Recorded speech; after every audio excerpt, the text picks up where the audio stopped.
শরীফ ওসমান হাদি ভাইয়ের হত্যাকাণ্ড এই ঢাকাতে হয়েছে।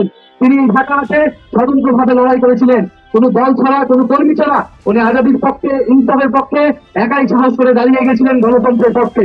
আমরা সেই শরীফ ওসমান হাদি ভাইকে আজকে স্মরণ করছি, ধারণ করছি এবং এই হত্যাকাণ্ডের বিচারের দাবি এই ঢাকা আসনের নাসিরউদ্দিন পাটোয়ারির অন্যতম এজেন্ডা এনসিপি মনোনীত প্রার্থী হচ্ছেন জনাব নাসিরউদ্দিন পাটোয়ারি এবং তার মার্কা হচ্ছে সাপলাকলি মার্কা।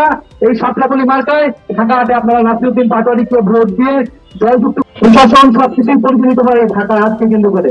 এই ঢাকাতে দলগুলিও ঐক্যের এবং এনসিপি মনোনীত প্রার্থী হচ্ছেন জনাব নাসিরউদ্দিন পাটোয়ারি এবং তার মার্কা হচ্ছে সাপলাকলি মার্কা।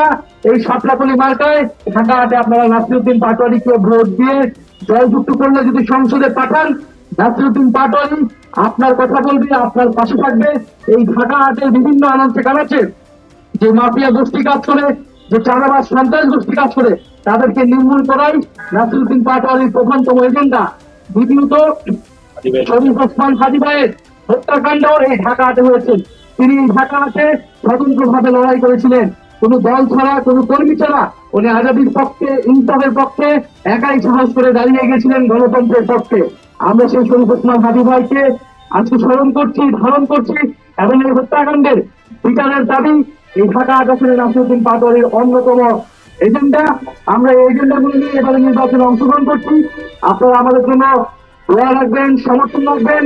সারা বাংলাদেশে ইনশাল্লাহ রংপুরের ঐক্যের পক্ষে, এনসিপি এবং সাপলাকলির পক্ষে যে জোয়ার এসেছে, সেই জোয়ারে 12ই ফেব্রুয়ারি নির্বাচনে বিজয় লাভ করে আমরা সংসদে যাব এবং জনগণকে দেওয়া যে প্রতিশ্রুতি, সংস্কারের প্রতিশ্রুতি, সংবিধান পরিবর্তনের প্রতিশ্রুতি, সেই প্রতিশ্রুতি আমরা বাস্তবায়ন করব। আপনারা আমাদের পাশে থাকবেন, সাপলাকলির পাশে থাকবেন এবং এই ঢাকা 8 আসনে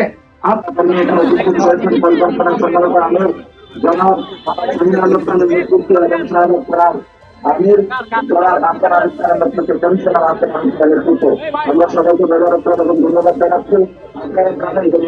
আচরণ যদি বিভিন্ন কারণে আমরা বড় মিছিল করি নাই, ইনশাআল্লাহ আমরা দেখবো যদি অন্যান্য দলে এই ক্ষেত্রে নিয়ম রক্ষা করে, তাহলে সেক্ষেত্রে আমরা দেখে দেখতে কত হাজার কত লাখের মিছিল করা যায়। আমরা স্বাভাবিক মানুষের জীবনযাত্রা ব্যাহত করছি না এবং প্রাণ চলাচল স্বাভাবিক রাখার জন্য জনমানুষের সাথে আমরা মিলেমিশে কাজ করবি। আমরা সে ধরনের রাজনীতি করবো না, জনগণের রাজনীতি করবো। ব্যস্ততার মধ্যে আমরা সবাইকে ধন্যবাদ। আসসালামু আলাইকুম।